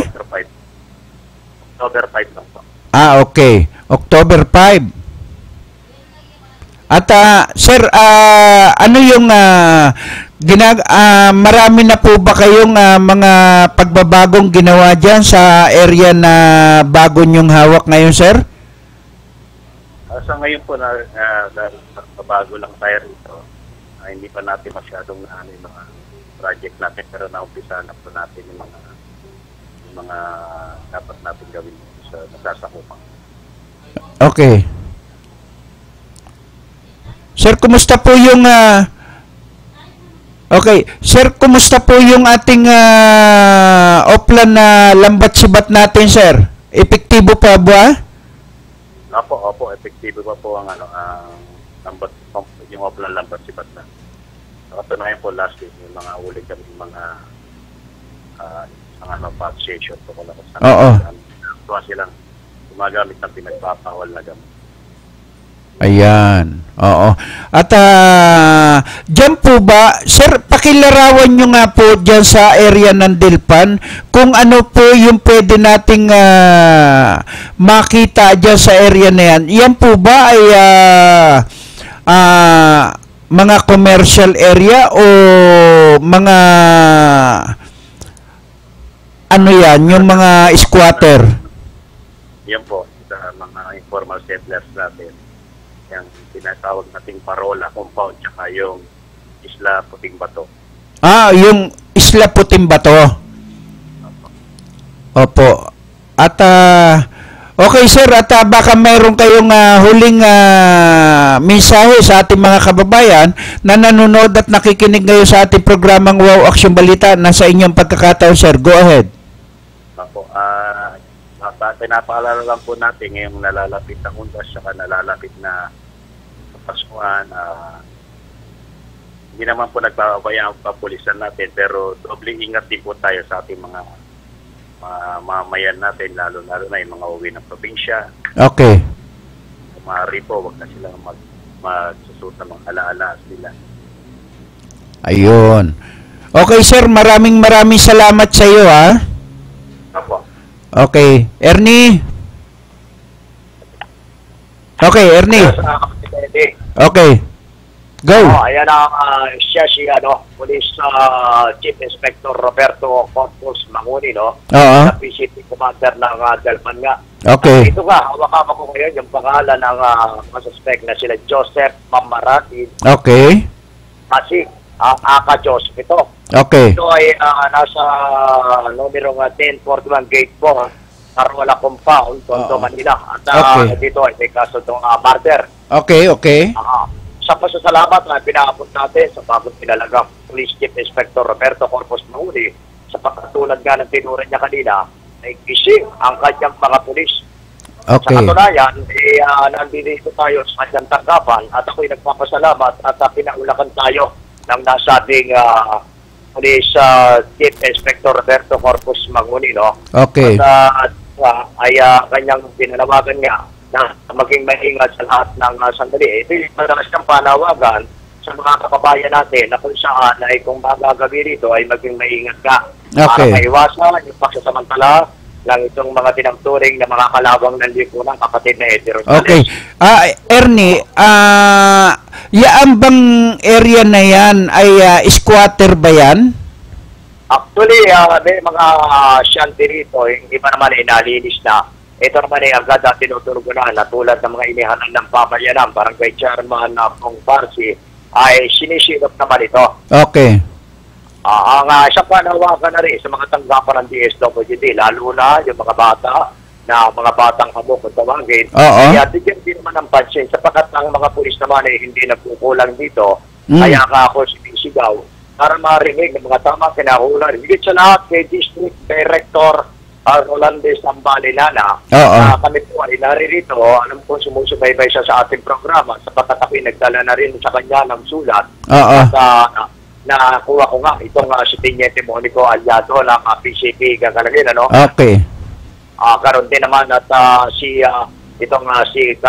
Major Elmer Vergara. Okay. Nais ko lang bigyan ng pansin niya yung katatalaga pa lamang ng PCP commander dito na inaasahan natin na patuloy pa niyang gaganapan yung kanyang tungkulin dito sapagkat hindi pili ito, kapatid na Eddie Rosales. Between life and death. Okay. This is between life and death sa pagsulong at pag-supo doon sa masasamang mamamayang nananamantala sa ating mga kababayan. Kaya inaabot ko ang puso ang pasasalamat sa bago itinalaga rito. Other than dito po naman si Police Chief Inspector Roberto Corpus Manguni at kasama ang inyong tawang sila P.O.3 Alfres. Yan po ang magkasubaybayan sa alam ko naman ako hanggang madaling araw kapag nakakita ko ng talagang kanais-nais, taglayan, disiplinado, yung pusado, servisyo sa tao, agad nating sinisigaw para makarating sa tamang kinaukulan, lalo na po kay General Marquez. Yes. Dito po kami, butihin, pinakamamahal naman ng kapulisan. Binabati po namin, ang inyo po namang auhan, si Police Chief Inspector Roberto Corpus Manguni. Pasamantala akong dito, kapatid na Eddie Rosales, Okay. Napakalinis nitong kanilang tanggapan dito. Okay. At dito bayan niya, inabok ko ng kape para lalong gumanda ang boses natin. Joke lang yan. Yung sweldo ko sa inyo, handa mo na at ako'y maraming obligasyon marami nang magmamano sa iyo, Ernie. Isa-isa natin yung mga commander na itinalaga. Sana naman po, manatili na sila rito sapagkat tumatarbaho naman po itong mga pulis na ito. At saksi ang inyong likod at papatunay at tatayo sa inyo na hindi po natutulong ang ating mga pulis sa kanilang area of responsibility. Extra na po, kapatid ko. Okay, go. Wala pa rin sa akin kilalalagyan sa tanggapan po naman ni Police Chief Inspector Roberto Corpus Manguni bilang PCP Commander po ng Dalpan para po naman sa wawaksyong balita kakampi. Ito po naman ang inyong likod. Ernie Juan, reporting. Okay, maraming salamat, Ernie.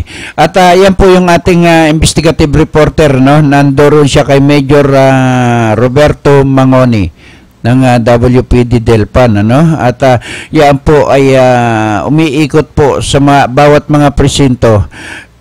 At maalala ko nga pala, no, may nakarating sa ating impormasyon na may gumagamit po ng aking pangalan.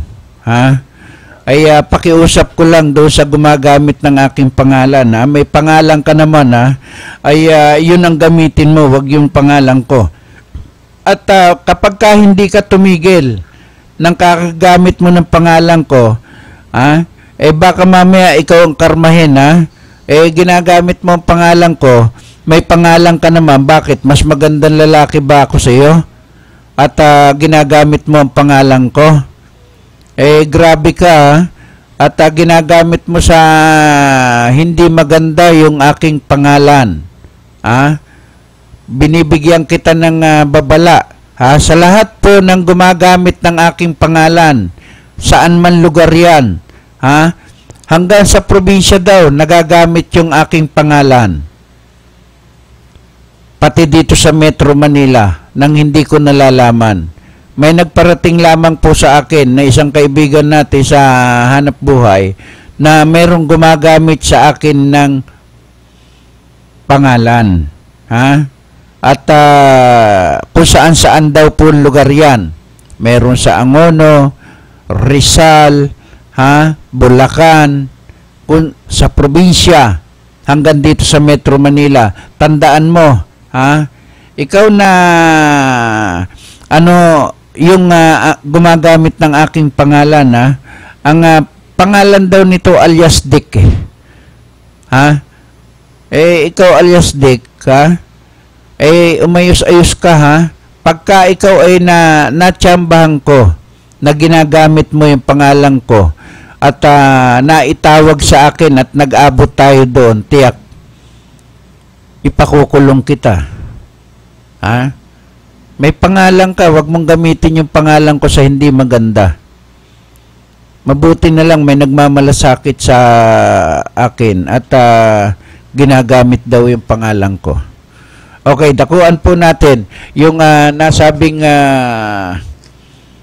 dahil ipinagpaliban itong senatorial lineup ni Grace at Chis Binitin, at pinagpalibang kahapon ang pagpapahayag ng senatorial lineup ng tambalan ni Senadora Grace po at Senador Francis Escudero, at dahil sa bagyong Lando, naapektuhan sila sa Lando, bagyong Lando, wala pa sa siniset pa ang kasi ayon sa nasabing Pag-asa, hanggang Miyerkules daw ang maglilinger yung bagyo dito sa minomonitor pa, sabi ni Escudero.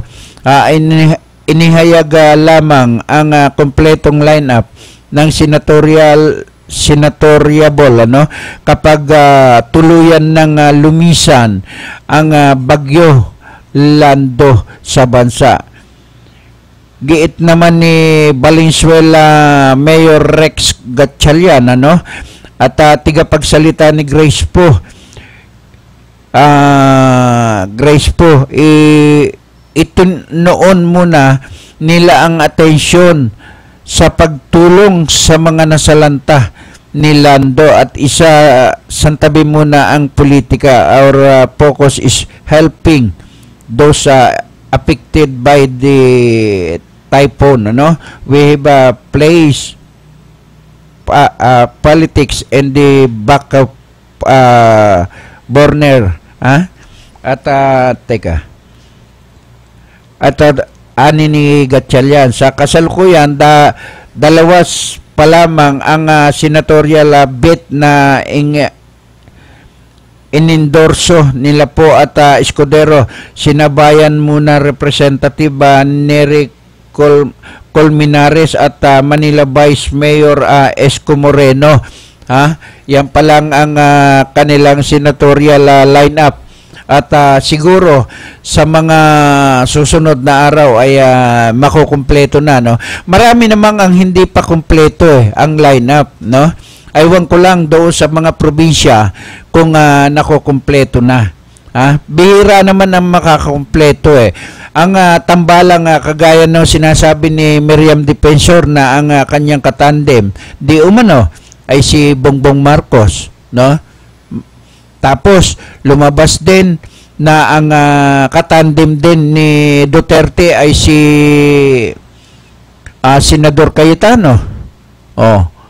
Pero hindi raw totoo yun. Yung mga nagkalat dyan sa C5, sa Taguig, yung lineup nila. Aywan natin, malalaman po natin yan kapag kayo dumating na po yung takdang oras na sila'y nangampanya na, sapagkat sa ngayon ay may bagyong dumating halos magkakasunod at buti naman at natigil na, sana ay medyo maglaylo na po yung ating panahon, at para naman sa ganon, ang tanong natin kailan ang start ng kampanya ng ating mga kandidato. At ano naman ang patakaran ngayon ng COMELEC para doon sa mga kampanya, At sinasabi nga dito, 1 dosena lang presidentiable ang kinuha o papayagan, na mga nag-file sa COMELEC. O syempre at binabati rin natin yung ating kumpare, no? Si Kit Lagare, Juro, no? Tatakbo rin siya senador, no? At ito ay laban din sa corruption. Alam niyo, paglaban sa corruption tayo po ay naninindigan dyan sa corruption Hanggat mayroong corruption dito sa ating bansa, hindi po mawawala yan. Yung nasabing yung halimbawa ang kontrata 20 million, gagawin na lang 10 million. Kasi yung porsyento po nung kukunan nila ng proyekto, hati agad. O 15% o 25% ang nakukuha agad, no? At ayon daw sa mga nakuha nating impormasyon, yun daw kumukuha ng mga proyekto sa ating gobyerno, no? Kunwari makikipagbid, pag nakuha na po yan at naibigay sa kanya yung bid na yan, ay kailangan magbayad na agad siya bago niya makuha yung kanyang proyekto. At yung bayad ng nasabi, halimbawa 20 milyones ang nakuha kong proyekto dito kay Mayor ganon, no? At kailangan bago ma-release yung proyekto na yan, bayaran mo muna yung porsyento namin. Yung paano naman si For the Boys, paano naman si ako, paano naman si Ka-Eddie, paano naman si Kahuan. Yun no? Dami po nga. Kung halimbawa ang bakal po na gagamitin dyan ay 1, dahil sa porsyento po, paliit po ng paliit, no? At kung ang gagamitin naman, halimbawa ang bakal ay 1, dahil sa porsyento po, ang gagamitin na lamang po ng kontratista ay halimbawa 1/4. 1 yun Tapos halimbawa ang semento na gagamitin para dyan, bubuhusan nila itong nasabing ito. Halimbawa ang templada po nila sa semento ay 3-in-1. Gagawin po nila. Hindi na po 3-in-1. 5-in-1 na po. O di matabang na po yung templada. Kaya nakakatakot kapag yung mga nanunungkulan na yan sa ating gobyerno. Halimbawa, mayor, governor, bigyan kita ng project, 20 milyones yan, bigay mo sa akin yung kalahati. Ngayon, kailangan may puhunan ka pag lumabang ka. Pero kung ang puhunan mo lang laway, wala. Hindi ka makakakuha ng proyekto. Pero kapag ang puhunan mo malaki, pagkatapos meron kang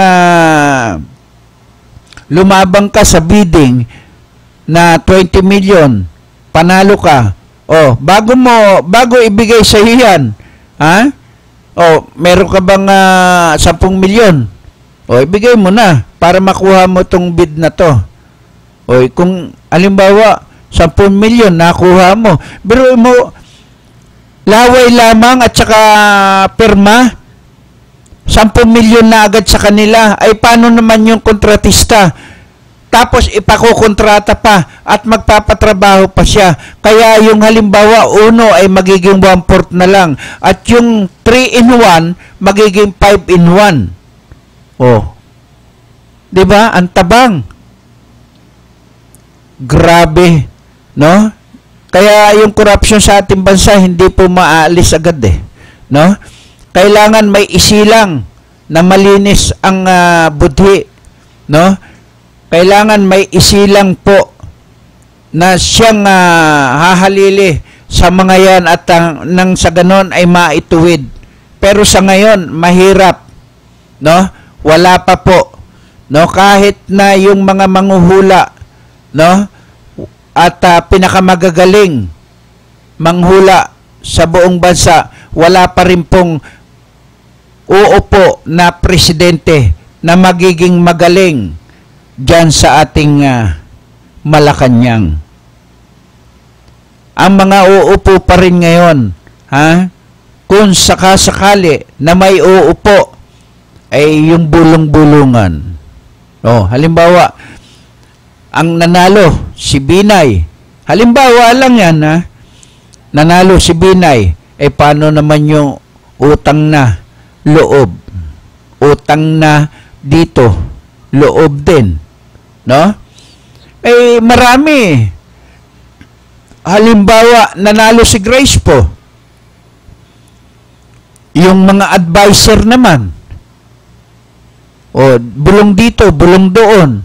No? Sana, lahat po ng mga tatakbo ngayon at kung sino ang papalarin sa pagtakbo, sa pagka-presidente, kung si Grace po naman, sana ay huwag po siyang pumayag na may bumubulong sa kanya. At kung si Mayor, si Vice President Jojo Marbinay naman sana, ay huwag rin po siyang pumayag na may bumubulong din sa kanya. Sila lang dalawa pinatatamaan ko rito, no? Sapagkat sila lang naman ang malakas na kandidato Wala namang iba Ngayon kung tatakbo po si Erap, hindi naman po mangyayari yun. No? Dahil parehas niyang kaibigan tong dalawa. Si Vice President at saka si Senador po. No? Kaya hindi po siya tatakbo. Pero kung itong dalawang ito ay masususpindi at hindi na makakatakbo sa pagkapangulo, baka mapilitan na tumakbo si Erap, no? Sa pagkapangulo. Okay, wala na po tayong oras, no? At maraming salamat sa ating station manager, kay Ma'am Pinicodemos, kay Sir Rizal, kay Risa, kay Ami, kay Allen, sa lahat po ng staff ng Kakampi, no? Maraming salamat po sa inyo, no? At syempre kay Major Mangune, no? Roberto Mangune ng Dilpan. At bukas magkita-kita po tayo alas 3 hanggang alas 5 po muli ng hapon, no? Dito lamang po 'yan sa ating programang Wow Aksyon Balita, no? Maraming salamat po sa inyong lahat, ano? At bukas magkita-kita tayo, At dito rin po. At siyempre, doon sa mga mananalo, at pag-igihan nyo, at doon sa mga nasalanta, mabuhay po kayo. Sana mabigyan kayo ng tulong agad-agad. Bye-bye.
Sa puso, sa isip at sa panaginip, kasama kapiling kita.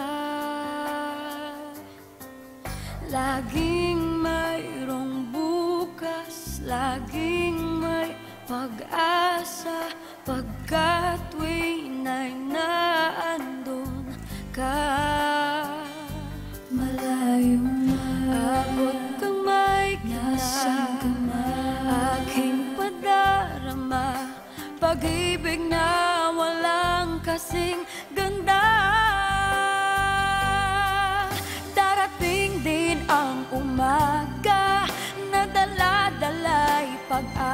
pag-asa, ang ngiti sa puso ay madarama. Araw ay muling sisikat, tanglaw sa bagong pangarap. Dahil kahit kailanman o nasan ay abot kamay kita. Sa pangungulilay, laging iniisip, naroon at naghihintay ka. Lungkot sa aking puso'y agad naglalaho, dahil alam kong nandyan ka. Darating din ang umaga na dala-dala'y pag-asa, ang ngiti sa puso ay madarama. Araw ay muling sisikat, tanglaw sa bagong pangarap. Dahil kahit kailanman o nasan ay abot kamay kita. Abot kamay kita.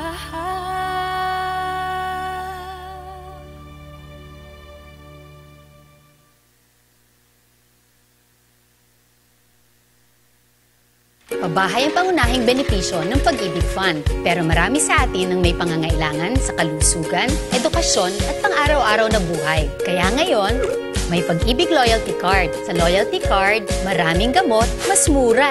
Tuition fee, mas mababa. At LPG, bawas presyo. Simula pa lang ito ng maraming dagdag ginhawa ng Pag-ibig Loyalty Card. Patunay na naman, sa pag-ibig ang pinaghirapan may katuparan.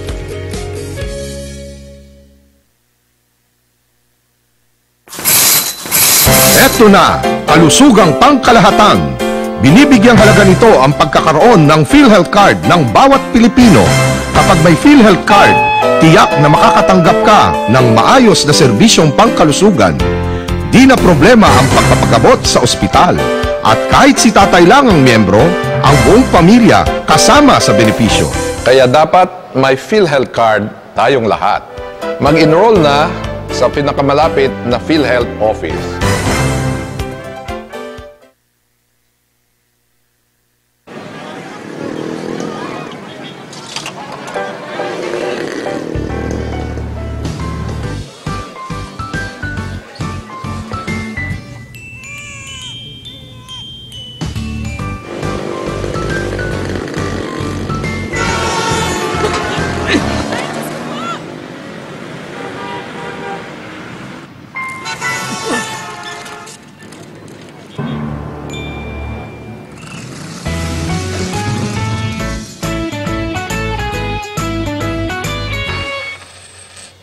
Bilib kami sa'yo. Sa tuloy-tuloy mong hulog sa SSS, protektado ka at yung pamilya. Mag-member na.